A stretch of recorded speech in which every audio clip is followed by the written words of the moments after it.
For some reason, a lot of countries and companies have tackled this net zero concept, which in of itself is a sensible concept. You're focused on firstly reduction. So how can we reduce the amount of CO2 and other GHGs that we put into the atmosphere? So reducing makes sense. And that's one of the first initiatives that the world took on.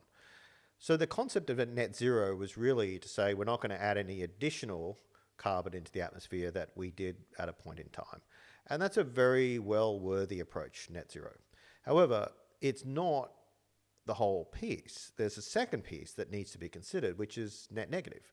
How do we actually remove and reduce the parts per million of CO2 and other gases in the atmosphere? So rather than just keep them at a level from 20 years ago, how do we actually get negative?